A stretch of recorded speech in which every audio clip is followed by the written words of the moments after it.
अस्सलाम वालेकुम। प्रोग्राम सहाफ़ी में मतीउल्लाह जान। पाकिस्तान की सियासत में एक नया रंग आ गया है और वो रंग है बानी पीटीआई इमरान खान के दो बेटों का, जिन्होंने पाकिस्तान में आकर बज़ाहिर अपने वालिद की आज़ादी के लिए कोशिशें तेज़ करने का इरादा ज़ाहिर किया है।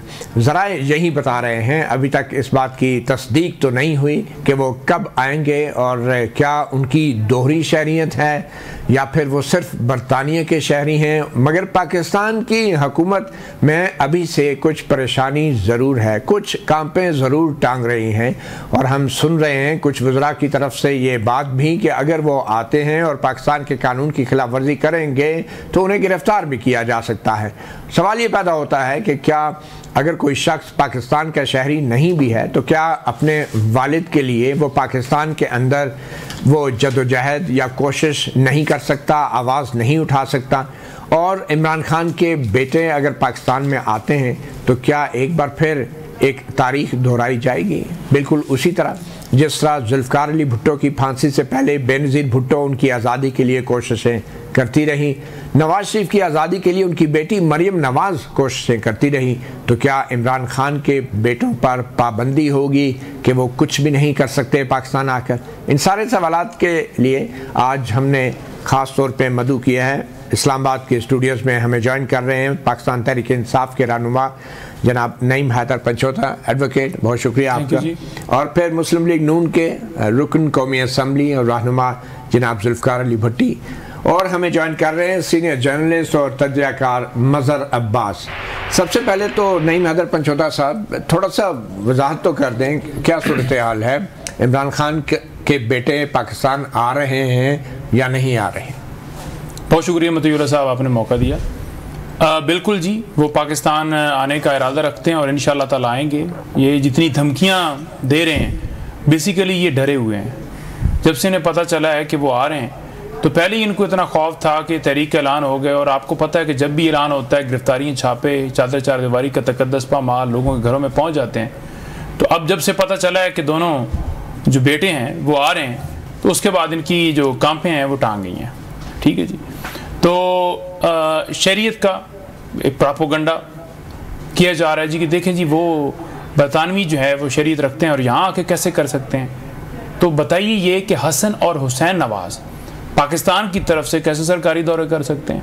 वो आर्मी चीफ और उसके साथ दीगर लोग खड़े थे, उम्रे की सादत भी उन्होंने की, तो वहाँ प्रोटोकॉल के अंदर वो कैसे कर रहे हैं? तो ये सिर्फ अपनी सियासी स्कोरिंग के लिए। हसन और हुसैन नवाज़ की दोहरी शहरियत नहीं है? नहीं है शहरियत, वो बरतानवी शहरियत है। और फॉर एग्जाम्पल, ठीक है जी, अगर उनकी पाकिस्तानी शहरियत है मिसाल के तौर, ठीक है जी, ये जवाब देंगे ना अपनी बारी के ऊपर, तो क्या सरकारी दौरे करना, ठीक है, वो कोई कानून के मुताबिक उनको इख्तियार है? और नंबर दो बात यह है कि वो अपने वालिद के लिए पाकिस्तान के अंदर जो बुनियादी इंसानी हकूक़ सलब किए गए हैं वो आकर हिस्सा बनना चाहते हैं, पार्टिसिपेट करना चाहते हैं। वो आकर कोई क़यादत या किसी मनसब के ऊपर या सरकारी ओहदा नहीं ले रहे हैं, ना कोई वो इलेक्शन लड़ने के लिए आ रहे हैं। तो तकलीफ किस बात की है? बहन से आपको तकलीफ है जी कि वो क्यों खान साहब का बयान दे रही है? भाई वो अपने भाई का बयान आकर देती हैं, उन तक पाबंदी लगाई गई है। सियासी लोगों की रफ़का की मुलाकात नहीं होती, वकला की मुलाकात नहीं होती, एक दो को अलाउ किया जाता है 5-10 मिनट के लिए, वो आके देती हैं, तो उसमें क्या अर्ज है? क्या उन्हें चेयरमैन लगा दिया, सेक्रेटरी जनरल लगा दिया? तो क्या खान साहब के बच्चे जो हैं पाकिस्तान में सियासत में या तहरीक में हिस्सा लेने आ रहे हैं या वो सिर्फ अपने वालिद से मुलाकात करने आ रहे हैं? देखिए, इनके मुताबिक तो जो मतीउल्लाह जान साहब है नहीं, आपका क्या वो भी इंतशारी हैं, ठीक है, क्योंकि ये जो बात करता है हक की वो उनको इंतशारी लगता है। तहरीक में हिस्सा लेंगे? देखिए, पुरअमन एहतजाज हक है और वो अपने वालिद के लिए आ रहे हैं, बहनें जाएंगी, कोई उसमें हर्ज नहीं है, उसमें आपको क्या तकलीफ है? आज आपके चैनल्स के ऊपर पाबंदियां लगाई जा रही हैं, तो मुझे तो बड़ा इस बात का अफसोस है कि इज़हारे राय के ऊपर इतनी तकलीफ हो रही है कि वो चाहते हैं कि इनके मुताबिक दरबारी जो है वो जुबान बोली जाए, तो फिर कोई इशू नहीं है। चलें, हम उस पर भी आएंगे। जुल्फ़िकार भट्टी साहब, क्या अब हुकूमत वीज़ा दे देगी इन दो बच्चों को जो अपने वालिद से मिलना चाहते हैं? बिल्कुल जी, देखें दो चीज़ें हैं, वीज़ा देना चाहिए। आप मेरी अर्ज़ से पंचोता साहब दो चीज़ों को मिक्स कर रहे हैं। एक है, देखें, उन्होंने हसन का बात की है, हुसैन की बात की, वो अगर उनकी ब्रिटिश नेशनलिटी है तो आके आपको थोड़ा सा याद होगा कि किसी भी ऐसे मोमेंट में उन्होंने हिस्सा नहीं लिया। अच्छा, मेरी बात सुन, इंटरव्यू वो भी दें। हाँ। मैं कहता हूँ आज ही दें। मेरी आप बात, मैं एक मिनट मेरी बात सुनो ना, वो इंटरव्यू भी दें, टीवी चैनल्स पे भी बैठे हैं वहाँ पे, इधर पाकिस्तान में नहीं, बाहर बैठे। देखें वो उनकी कंटेनर पे नहीं खड़ा हुआ। नहीं, मेरी बात देखें, मेरी आप अगर ये चाह रहे हैं, कल आप इंडिया के लोगों को, यूके लोगों को, यूएसए के लोगों को बेटा होना, मेरी बात सुनो, बेटा होना अलग बात है। अच्छा, ब्रिटिश नेशनल है, वो पाकिस्तानी है ही नहीं, उनकी वोटर की एलिजिबिलिटी नहीं है, उनका जिस बंदे का स्टेक ही नहीं है पाकिस्तान में। आप देखें ना, उनका स्टेक है इजराइल में, उनका स्टेक है यूके में, उनका तो यहाँ पे है ही नहीं, स्टेक ही नहीं है। अगर वो देखें है ही ब्रिटिश नेशनल, तो वो पाकिस्तानी लॉ के मुताबिक उनको पाकिस्तानी हुकूमत के साथ उनका भर दे बयान अपने बाप के हक में दे, वो आए बिस्मिल्लाह इंटरव्यू दे सकते हैं, वालिद को मिल सकते हैं, सड़क पे चल के कोई बात कर सकते हैं मीडिया से। देखें, या तो फिर आप सबको इजाजत दे दें कि मेरी बात सुनो, सियासत की क्या बात? नहीं सियासत नहीं, वो किसी एजिटेशन को, पाकिस्तान को डिस्टेबलाइज करने के मतलब बात सुन लेना, बात आप सुनेंगे तो पता समझ आएगी ना, वो पाकिस्तान को डिस्टेबलाइज करने के लिए किसी मोमेंट में हिस्सा नहीं ले सकते। अच्छा, आपके ख्याल में जो इमरान खान के बेटे हैं वो पाकिस्तान, भाई इमरान खान के बेटे हैं, लेकिन मेरी बात सुनो, इमरान खान के बेटे होंगे लेकिन वो पाकिस्तानी नहीं है। अच्छा, वो पाकिस्तानी नेशनल ही नहीं है। इमरान खान का बेटा होना कोई ऐसी सनद तो नहीं है।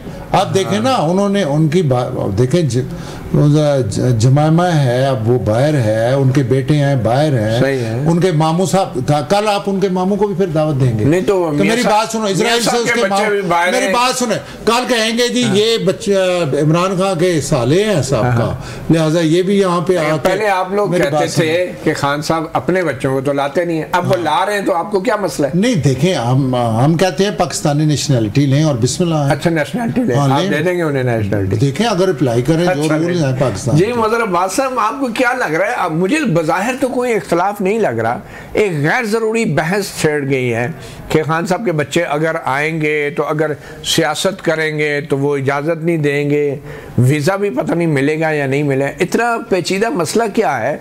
अगर दो बच्चे अपने बाप को मिलने के लिए पाकिस्तान आ रहे हैं और उसकी रिहाई के लिए कोई इंटरव्यू देते हैं या कोई आवाज़ उठाते हैं, तो क्या ये सियासत है? शुक्रिया मती। 2007 और 2008 में क्या इमरान खान और नवाज शरीफ एक ही इत्तेहाद का हिस्सा नहीं थे? अगर वो उस वक्त इत्तेहाद का हिस्सा थे, उस वक्त तो इमरान खान, जहाँ तक मेरी मालूमात है, इमरान खान ये दोनों बच्चे जो हैं, या जमायमा भी हैं, और उससे पहले जो हमने 90s में देखा कि जमायमा के साथ जो कुछ हुआ, जिस तरह के मुकदमात बनाए गए जमायमा के ख़िलाफ़, और उसके बाद 2007 में जो इत्तेहाद बना उसमें इमरान खान, नवाज शरीफ, काजी हुसैन अहमद एक ही थे ना। उस वक्त ये सारी चीज़ें अंडर डिस्कशन नहीं थी क्या? प्रॉब्लम सारी ये है कि पहले तो पाकिस्तानी हुकूमत बताए कि कितने सियासतदान, कितने ब्यूरोक्रेट्स और कितने दीगर अफराद, आप दीगर अफराद से मुराद आप समझ सकते हैं, उनके पास ड्यूल नेशनैलिटी है।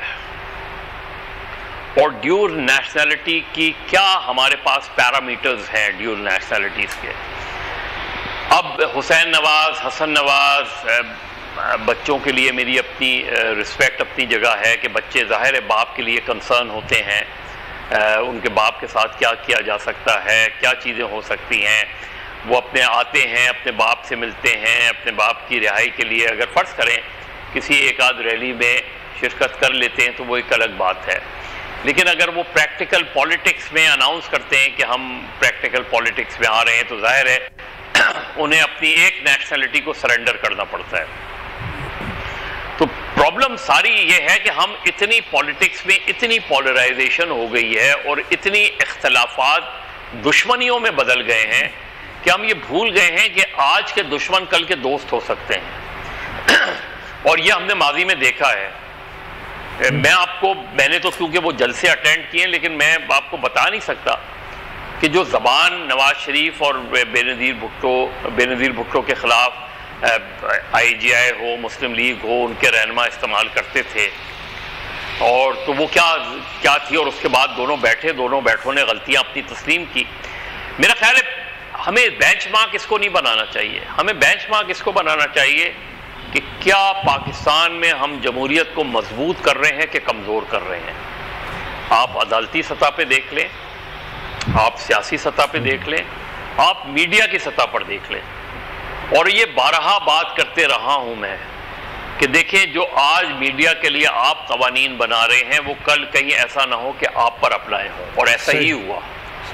2016 में पैका बना, 2022 में फवाद चौधरी साहब एक और ख़तरनाक कानून लेकर आ रहे थे, और अब ये हुकूमत और मजीद खतरनाक। ये भूल जाते हैं कि आज आपकी हुकूमत है, कल नहीं रहेगी, कल आप अपोजिशन में होंगे। मतलब तो मेरा ख्याल है वापस आना चाहता हूं, देखें सिर्फ सवाल इतना सा है कि अगर इमरान खान के बच्चे पाकिस्तान आ जाते हैं, अगर वो पाकिस्तानी शहरी नहीं भी हैं, तो क्या यहाँ पे उनको कहीं सड़क पर खड़े होकर मीडिया से बात करने की या किसी हजूम से बात करने की इजाजत नहीं होनी चाहिए? क्या पाकिस्तानी जो बरतानिया जाते हैं वहां पे हाइड पार्क में जाके पाकिस्तानी कोई तकरीर करने की उसको इजाजत नहीं है? ये सारे लोग बताएं कि अमेरिकन एडमिनिस्ट्रेशन पाकिस्तान की पॉलिटिक्स में इंटरफेयर करती है या नहीं करती। ये बताएं कि गैर मुल्की मुदाखलत, मैं तो मिसालें दे सकता हूं कि गैर मुल्की मुदाखलत पाकिस्तान की सियासत में होती है या नहीं होती। तो अगर किसी बाप के बच्चा, जिस तरह बेनज़ीर भुट्टो, बेगम नुसरत भुट्टो, ये सारे लोग थे इन्वॉल्व, आप ऐसी पॉलिटिक्स करते क्यों हैं कि जब अगर बेटे अपने बाप, एक चीज़ होती है कि बेटा आया अपनी बाप की रिहाई के लिए, उसने आवाज़ उठाई, मीडिया पे आवाज़ उठाई, उसने एक आध रैली में शिरकत की, लेकिन अगर वो ये कहता है कि मैं पाकिस्तान की पॉलिटिक्स में प्रैक्टिकली अब आ गया हूं और अपने बाप की रिहाई तक और बाप के साथ रहूंगा और पॉलिटिक्स करूंगा, तो they have to surrender their nationality उस वक्त। लेकिन अगर आके वो अपने बाप से मिलते हैं और अपनी बाप की रिहाई के लिए किसी प्रोटेस्ट में जो है इन्वॉल्व होते हैं, तो what is wrong in it? बिल्कुल सही, बिल्कुल सही। ज़ुल्फ़िकार भट्टी साहब, आपकी तरफ मैं आना चाहूँगा पहले, मगर एक छोटी सी ब्रेक लेते हैं, और ब्रेक के बाद फिर सवाल यही होगा कि आखिर ये दोहरी शरीयत क्या होती है और सिंगल शरीयत क्या होती है, और ये दोहरी शरीयत का मतलब क्या होता है, ये मैं आपसे सवाल करना चाहूँगा एक ब्रेक के बाद। वेलकम बैक सहाफ़ी प्रोग्राम में। ज़ुल्फ़िकार अली भट्टी साहब, ये आपने भी कहा कि वो अगर आके इमरान खान के बच्चे पाकिस्तान के ख़िलाफ़ साजिश करते हैं, वो पाकिस्तानी नहीं हैं।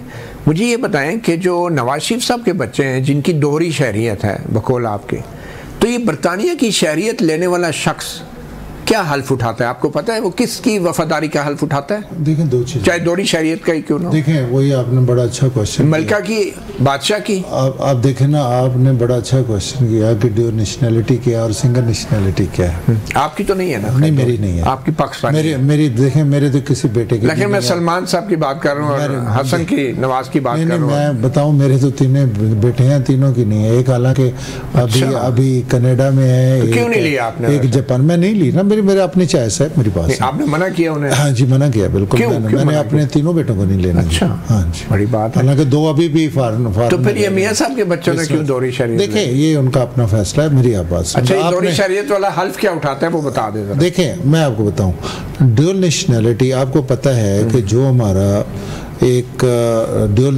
जिसकी ड्यूल नेशनलिटी है ना, वो आपका इलेक्शन जिसकी नेशनलिटी वो मैं समझता हूं, वो आपको गिव अप, किसकी वफादारी का वो देखे ना, वो गिव अप करनी पड़ेगी अगर उसने पॉलिटिक्स में। सब मुझे ये बताएं, बरतानिया और पाकिस्तान की दोहरी शरीयत वाला बरतानिया में किसकी वफादारी का हल्फ उठाता है वो बता दें। देखिए, मैं तो अगेंस्ट हूँ ड्यूल नेशनलिटी के। मेरी आप बात सुने, आपने मेरी देखें, आपने मेरे से क्वेश्चन किया, मुझे ये बताएं, मैं एज ए बादशाह की वफादारी का हल्फ उठाता है? देखें, मैं तो क्या ड्यूल नेशनल पाकिस्तान के वफादार हो सकता है? मुझे आप ये बताएं।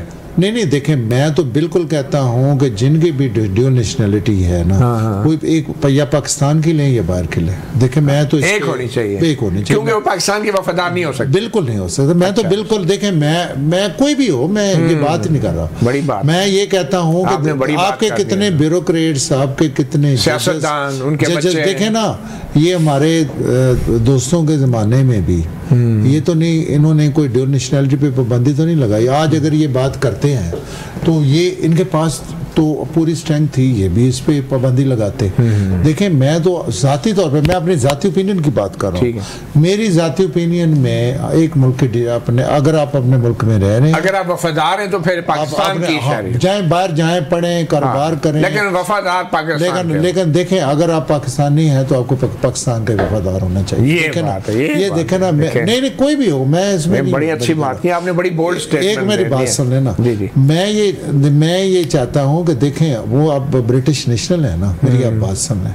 कौन कौन? मैं ये मियां साहब के बच्चे? नहीं, मेरी बात सुन, वो भी तो है ना दोहरी शरीयत में। अगर हैं तो उनको भी आके, अगर हैं क्या आपको पता है, मेरी बात सुन लेना, उन्हें भी उस मूवमेंट में हिस्सा नहीं लेना चाहिए, इनको भी इस मूवमेंट में हिस्सा नहीं लेना। अच्छा, वो भी नहीं है, उनको नहीं लेना चाहिए। उनके वालिद पहले भी उनके वालिद साहब जब जेल में थे तो वो आते थे इधर। नहीं तो आते थे, ये भी आए, मुलाकात करें, खाना खाएं, होटल में रहें, कारोबार करें, पाकिस्तान में चले जाए। जैसे मियां साहब के बच्चे आते हैं, जाते हैं, तो ठीक है, ये भी आए जाए, हमें इस पे दोहरी शरीयत आपको पसंद नहीं है? नहीं, अच्छा, पंजोता साहब, क्यों खान साहब के बच्चों ने दोहरी शरीयत क्यों नहीं? जुल्फकार नहीं, पहले आप ये बताएं कि खान साहब के बच्चों ने पाकिस्तान की शहरियत लेना पसंद क्यों नहीं किया? देखें, जुल्फकार भट्टी साहब सरगोदा से हैं और जिस तरह उन्होंने दिलेरी के साथ स्टेटमेंट दी है ना, मैं तो उस तरह स्टेटमेंट नहीं दे सकता कि वो कहें कि हसन और हुसैन नवाज जो है ना वो और जितने बाकी भी हैं वो वफादार नहीं है पाकिस्तान। बड़ी बात आप उसको बोल्ड ना करें। नहीं, उन्होंने तो बार बार आपसे बात ही की है। वो कासिम और उनकी बात नहीं कर रहे थे, वो मुझसे पूछेंगे ना, वो हसन और हुसैन की बात कर रहे थे अंदर खाने। आप ये बताएं, कासिम और सलमान ने पाकिस्तान की शरीयत लेना पसंद क्यों नहीं किया? देखिए, ये तो आप उनसे सवाल पूछें कि आप शरीयत क्यों नहीं लेना पसंद कर रहे हैं आपके ख्याल में? देखिए, ये तो उनका फैसला है, वो ले सकते हैं। अगर वो आना चाहें और लेना चाहें शरीयत तो ले सकते हैं। इमरान खान साहब, अगर उनके बच्चे पाकिस्तान में शहरियत लेना पसंद नहीं करते तो इसका क्या मतलब लिया जाएगा? देखिए, उनके राइट्स अपनी जगह कि वो आए यहाँ एहतजाज भी करें, तकरीर करें, उनके वालिद हैं, वो राइट्स अपनी जगह हैं, उनको कोई नहीं रोक सकता। मगर एक सवाल पैदा होता है एज अ सिटीजन कि वो क्यों नहीं पाकिस्तान रहे, ना रहे, नवाज शरीफ साहब के बच्चों की तरह वो भी बाहर रहे, लेकिन शहरियत तो ले ले, क्यों नहीं? मतीउल्लाह साहब, जो पाकिस्तान के शहरी हम बैठे हुए हैं, ठीक है, क्या हमें कोई हकूक हासिल है जो हम ये मुतालबा कर रहे हैं कि आप भी आकर लें? पहली बात। तो दूसरी बात ये है कि ये उनका अपना डिसीजन है, वो रहे वहाँ पर, वो पले वहाँ पर, वो उन्होंने स्टडी वहाँ पे की और वो उन्होंने नहीं ली शरीयत, ये उनका अपना राइट है। आप किसी को मजबूर तो नहीं कर सकते ना कि आपने आकर पाकिस्तान की शरीयत क्यों नहीं ली। आप जैसे हसन और हुसैन के बारे में इन्होंने बात की है, ठीक है, तो आप उनको मजबूर तो नहीं कर सकते कि आप वो खत्म करके आप यहाँ पर आकर रहें, ये तो उनका अपना सवाबदीद है। दूसरी बात ये है कि मैंने एक सवाल किया था, शक तो नहीं? देखिए, मैंने एक सवाल किया था, पाकिस्तान से वफादारी पे तो आपको शक नहीं? बिल्कुल नहीं है शक। हाँ, बिल्कुल शक नहीं है, बिल्कुल शक नहीं है, और वो बिल्कुल वफादार हैं। उन्होंने हमेशा मुसलमानों की बात की, पाकिस्तान की बात की। उनकी जो वालिदा हैं उनके भी ट्वीट्स ऑन रिकॉर्ड है मेरे पास सामने। पिछले शो के अंदर एक नजम साहब हैं, वो पीटीवी के ऊपर, आप हसन और बैठे हुसैन की बात कर रहे हैं? ठीक है जी, नहीं मैं अच्छा। मैं अपनी बात कर रहा हूँ, मैं उनकी क्यों बात करूँगा? तो जमामा का जो है ना, मैंने ट्विटर अकाउंट खोला और ये कहा गया कि ये इजराइल के प्रोडक्ट्स हैं, और कभी उसकी वालदा ने कभी मजम्मत नहीं की उनके खिलाफ, इजराइल के खिलाफ, और फ़लस्तीन के हक में बयान दिया। मैंने कहा ये ट्विटर अकाउंट है उनका, ये सारा खोल के आप देखें उनके कितने ट्वीट्स हैं और कितने रीट्वीट हैं। आप ये मुझे बता देना कि नवाज शरीफ ने जब पाकिस्तान और भारत की जंग हुई उस वक्त क्यों खामोशी इख्तियार की? दूसरी आप ये भी बता दें कि जो आप इजराइल के हवाले से कह रहे हैं कि बच्चे नहीं, आपने बात की इजराइल के हवाले से, आप मौलवी अजमल का बता दें, उन्होंने पूरे जंग के मंसूबे का डिजाइन तैयार किया। आप मौलवी अजमल का बता दें कि वो कौन था, वो कैसे गया बाहर, उसने किसके बिहाफ के ऊपर क्या जाकर किया, ये मौलवी अजमल ने बताया। मौलवी अजमल की मैं आपको स्टेटमेंट निकाल कर जो कह रहे हैं कि नवाज शरीफ ने मुझे भेजा है इजराइल के अंदर कारोबार के लिए, मामलात के लिए, आगे बातचीत बढ़ाने के लिए। तो ये जो इनके रहनुमा है ना, उनके अगर आप ट्विटर अकाउंट खोल के देख लेना, या ये भी फरमा रहे थे, वो कह रहे थे कि देखें जी, वो वहां से मिसाइल आने पहले अमेरिका जाएंगे जो उनके अपने हैं, वो इजराइल के एजेंट्स हैं और वहां से होके और तीसरे को नहीं लेकर आ रहे। तो जब हम बात करेंगे उसका जवाब नहीं मिलेगा। और मैंने एक और सवाल भी किया था कि वो सरकारी दौरे कैसे हसन और हुसैन नवाज कर सकते हैं, तो उसका भी जवाब नहीं मिला। तो दोनों का जवाब और हसन हुसैन का जवाब। मैंने मजहर साहब की तरफ जाना है, लेकिन आप क्विकली अपना एक मिनट मेरी बात से देखें। पहले हसन हुसैन क्योंकि ना वो पॉलिटिक्स में आए, अगर उन्होंने ड्यूल नेशनलिटी ली है, पहले मैं ये बात क्लियर कर लूँ। दूसरी बात ये है कि मैं आपको बताऊँ, मैं अपनी फैमिली के, मेरी अभी पोती कनाडा में हुई, मैंने तो उसका विदिन 7 डेज मैंने उसकी यहाँ पे बर्थ रजिस्ट्रेशन। तीसरी बात ये कर रहे हैं पाकिस्तान इंडिया की। अब मुझे अब ये शर्म वाली बात है कि अगर ये अब भी ये कहते हैं कि जी हमने इजराइल की जनाब हमायत की, हमने इंडिया को लचक दी, अब भी ये बातें ऐसी करते हैं, सारी दुनिया देख रही है और इस दुनिया का पूरी आवाम, पूरी पाकिस्तान, पूरी दुनिया ने एतराफ़ किया है। हाँ। इसके बाद ऐसी छोटी छोटी चीज़ें मेरी आप देखें ना, ये तो आपका एक देखें ना, आपकी एक मायूसी है, वो आप इल्ज़ामात लगाते रहेंगे और हम इंशाल्लाह। मगर अब्बास साहब, क्या फ़र्क पड़ जाएगा? क्या पीटीआई की जो तहरीक है अब इस नहज पे पहुंच गई है कि पीटीआई की क़यादत को अब ज़रूरत पड़ गई है खान साहब के बच्चों की कि वो अपनी तहरीक में कोई जान डाल सकें?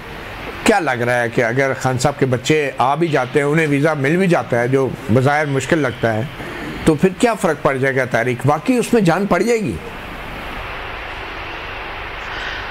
देखिए मती, एक तो हमारी पॉलिटिकल बैंक्रप्सी का ये आलम है कि हम लोगों की हुब्बुल वतनी को, वतन दोस्ती को का पैमाना हमने क्या बनाया हुआ है। मैं तो एक पाकिस्तानी हूँ, पाकिस्तानी पासपोर्ट होल्डर हूँ, कभी ज़िंदगी में जो है वो ड्यूल नेशनलिटी का सोचना तो बहुत दूर की बात, लेकिन क्या मैं एज ए पाकिस्तानी पाकिस्तान को सर्व कर रहा हूँ? ज़रा हम सब अपने आप से सवाल कर लें, क्या हम एक ऑनरेबल पाकिस्तानी सिटीजन के तौर पे अपनी रिस्पॉन्सिबिलिटी पूरी कर रहे हैं? क्या हम पाकिस्तान के पासपोर्ट होल्डर होके हुब्बुल वतनी का वाकई तकाजे पूरे कर रहे हैं? और हुब्बुल वतनी के तकाजे सिर्फ बॉर्डर्स से रिलेटेड नहीं होते। मैं एक ऑनरेबल एक सिटीजन के तौर पे क्या अपनी जिम्मेदारी को पूरा कर रहा हूँ? हम चले जाते हैं, लोगों के पास ड्यूल नेशनलिटी है, बाहर के नेशनल्स हैं, वो आके चंद तकरीरें कर दें, चंद पॉलिटिक्स में हिस्सा ले लें तो तूफान बढ़ता हो। मैं क्या कर रहा हूं ये तो बताएं। क्या मैं इस मुल्क में कानून की हुक्मरानी देख रहा हूं? मतलब साहब, क्या इस मुल्क में अदलिया जो है जो सबके कलामी माफ, मैं आपकी बात को इंडोर्स करते हुए सिर्फ इतना कहूंगा कि जिस तरह गैर मुल्की शहरियों को पाकिस्तान की सियासत में मुदाखलत की आइनी तौर पे, कानूनी तौर पे इजाज़त नहीं, तो हमारा आइन तो और बहुत सी कुव्वतों को सियासत ना करने के लिए रोकता है, लेकिन वो भी मुदाखलत करते हैं। तो फ़र्क क्या है? सियासत में तो सारे जो है मावरा आइन मुदाखलत करते हैं, चाहे गैर मुल्की शहरी हो या अपने मुल्की शहरी हो। मती तय कर लेना, एक मरतबा इस पर डिबेट कर लें कि क्या मैं, आप, ये सारे हमारे मेहमान, क्या इस मुल्क में आइन की हुक्मरानी है? आज की बात नहीं कर रहा मैं, साल की बात कर रहा हूं। क्या इस मुल्क में कानून की हुक्मरानी है या हुक्मरानों का कानून है? तय कर लें, आज का नहीं, पिछले 40-50 साल के, जब से 73 का कॉन्स्टिट्यूशन बना है, अदवार देख लें। ये बहस नहीं है। ये बहस हो सकती है कि हाँ, तहरीक इंसाफ को क्या जरूरत पड़ी है, क्या तहरीक इंसाफ जो है वो लीडरलेस हो गई है कि बच्चे और बहन आके तहरीक चलाएं? क्या लीडरलेस हो गई है तहरीक इंसाफ? ऐसी क्या बात है? क्या तहरीक इंसाफ की लीडरशिप जो है वो खुद कैंपेन चलाने की सलाहियत नहीं रखती? तो फिर ये रियलाइजेशन देखिए, बेंचमार्क हमें ये मानना पड़ेगा कि चाहे नून लीग थी या पीपल्स पार्टी थी, जब तक खानदान के लोग खड़े नहीं हुए, लोग उनके साथ खड़े नहीं हुए। ये भी एक तारीखी हकीकत है। इसलिए मती, क्योंकि सब कॉन्टिनेंट की पॉलिटिक्स ये रही है। एग्जैक्टली। देखिए, अननेचुरल अंदाज में अगर आप लीडर्स के साथ कुछ करते हैं तो नेचुरली लोग उसकी फैमिली के साथ अटैच्ड हो जाते हैं।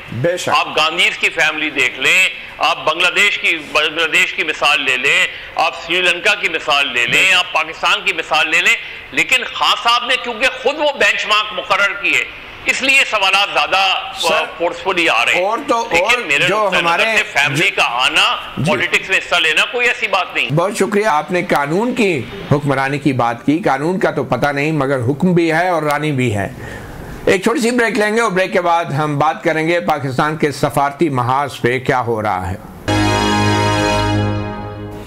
Welcome back. हमारे साथ मौजूद हैं साबिक सेक्रेटरी खारजा जनाब शमशाद अहमद। बहुत शुक्रिया शमशाद अहमद साहब सहाफ़ी प्रोग्राम को वक्त देने के लिए। सबसे पहले तो ये बताएं कि पाकिस्तान पर बज़ाहिर एक दबाव बढ़ रहा है कि इसराइल और फ़लस्तीन का जो तनाज़ा है उसमें या तो वो अपना किरदार अदा करे, और उसमें सबसे अहम किरदार यही हो सकता है कि कोई ऐसी मस्बत सफारती इनिशिएटिव लिए जाएं कि जिससे पाकिस्तान के अंदर कम से कम इसराइल को तस्लीम करने की फ़ज़ा कायम की जा सके। आपको लगता है कोई ऐसा दबाव मौजूद है, और पाकिस्तान की हुकूमत का मौजूदा हालात में क्या ऐसा कोई रुझान आप देखते हैं? देखिए, जो ज़ाहिरन तो ऐसा है कि हमारी हुकूमत ने अब तक जो स्टैंड लिया है वो दुरुस्त लिया है, और अभी कमिटमेंट कहीं नहीं नज़र आती कि पाकिस्तान ने कोई ऐसी की हो जिसमें पाकिस्तान ये कहे कि हम रोल प्ले करेंगे इसराइल को तस्लीम करवाने में वगैरह वगैरह। ये जो चीज़ है इसराइल को तस्लीम करने वाली बात, इसका न सिर्फ ये कि पाकिस्तान की अपनी एक बहुत रिजिड पोजीशन है, कायद आज़म के फरमान के अलावा आइन तक में दिया हुआ है कि हमने टोटल सॉलिडारिटी रखनी है फ़लस्तीनियों के साथ। तो उसके अलावा ये है कि इसमें सऊदी अरब भी है, अरब मुल्क हैं जितने पहले खलीजी मुल्क, उन्होंने अपनी पोजीशन करनी है। तो ये बात की जा सकती है अगर अरब ममालिक जो हैं वो अपना 2002 का जो पैकेज था अरब लीग का, अरब सरबराहों ने मिलकर बैरूत में एक पैकेज बनाया था जिसका नाम था लैंड फॉर पीस। अल्लाह ने वो मीटिंग बुलाई थी और उसमें ये सारी जो यूनाइटेड नेशंस की रेजोल्यूशंस हैं उनका जो एसेंस थी वो शामिल कर दी थी, और लुब्बे लबाब उसका ये था कि फ़लस्तीन की रियासत इसराइल तस्लीम कर ले और फ़लस्तीनी रेफ्यूजियों को वापस फ़लस्तीन आने की इजाज़त दे दे, और फिर लैंड फॉर पीस के हवाले से अरब लोग जो हैं, फ़लस्तीनी हैं, मुसलमान सारी दुनिया के, वो इसराइल की रियासत को रिकग्नाइज कर। तो हुआ क्या उसका? तो वो तो 2002 के बाद ये मसला तो लड़ाइयों पे चल रहा है। और बात ये है मतीउल्लाह, एक चीज़ आप थोड़ा सा ये अब्राहम अकॉर्ड जो है उसके बारे में बार बार जो जिक्र हो रहा है, अब दोबारा से जिंदा क्यों हो रहा है अगर आप कह रहे हैं? जी मैं बताता हूँ।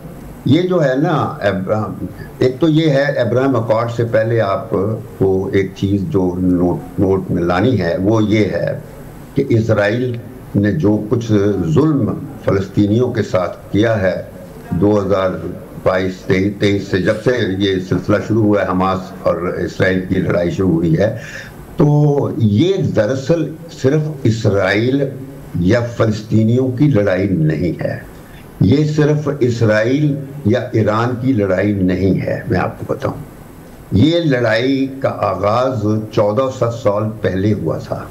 जब इस्लाम वजूद में आया था तो उस वक्त की जो यहूदी और क्रिश्चियन ताकतें थी उन्होंने बहुत रेजिस्टेंस की थी, उनका एक रिएक्शन आया था, और उस वक्त से वो रिएक्शन किसी न किसी सूरत में, किसी न किसी स्केल पर अब तक चलता आया है, सदियों से, 1400 साल से, और कई जंगें हो चुकी हैं, और बिलाखिर उसी जंगों के नतीजे में और उसी जो क्रूसेड्स के मुकाबले में आपको भी याद होगा कि दूसरी जंग अजीम में अंग्रेज़ों ने और फ्रांसीसियों ने मिलकर अरबों को साथ मिला लिया था उस्मानिया की खिलाफत को गिराने के लिए। और फिर 1917 में जो था जनरल एलनबी, वो गया जेरूसलम जाके उसने दावा किया कि हमारे जो क्रूसेड्स हैं, ये 1917 की मैं बात कर रहा हूँ, नई फर्स्ट वर्ल्ड वॉर अभी शुरू हुई थी। उसने कहा कि क्रूसेड्स हैव कंप्लीटेड, उसने दावा कर दिया कि हमारी फतह हो गई है और हम, और इसी तरह जो फ्रेंच जनरल था वो दमास्कस गया, क्योंकि नहीं, मगर 1400 साल पुरानी इस जंग का इख्तिताम क्या होगा शमशाद साहब? इब्राहिम अकॉर्ड पे बार बार बात हो रही है, उसका थोड़ा बताएं कितने प्रोस्पेक्ट्स हैं?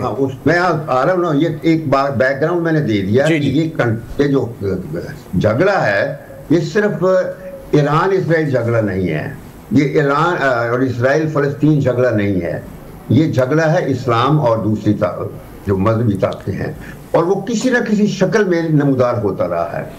अब ये जो ट्रंप की आमद है, असल बात ये है कि ट्रंप ने पहली टर्म में 2016 में आकर 2-3 ऐसे इक़दाम उठाए थे जिसमें अब्राहम अकॉर्ड भी था, लेकिन उससे पहले उसने इसराइल और ईरान का एक न्यूक्लियर डील हुआ था, वो 9-10 साल नेगोशिएट करने के बाद इसका ये था कि ईरान अपना जो प्रोग्राम है न्यूक्लियर वो पीसफुल रखेगा और अपनी जो पीसफुल पर्पसेस के लिए न्यूक्लियर एनरिचमेंट करेगा, और इसके साथ ईरान पर से सब सैंक्शंस विथड्रॉ होंगी।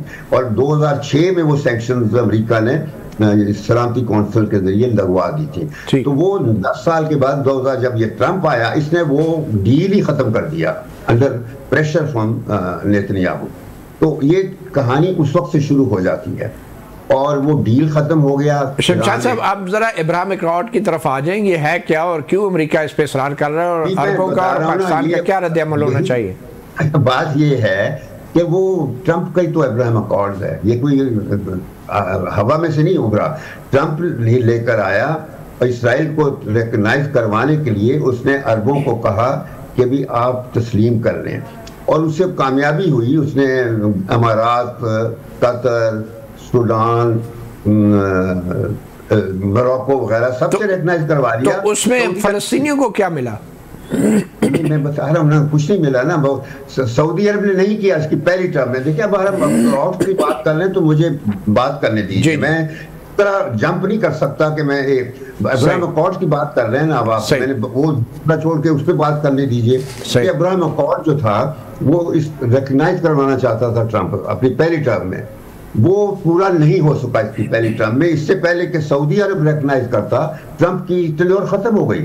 तो उसके बाद फिर जब 2023 में 24 के इलेक्शन में दोबारा ट्रंप के आने का हुआ, तो उस वक्त फलस्तीनियों ने अगेन उनको डर हुआ कि ये अब ट्रंप आ रहा है और इसने फिर आके सऊदियों से रिकॉग्नाइज करवाने, तो हमास ने इसराइल पे हमला किया।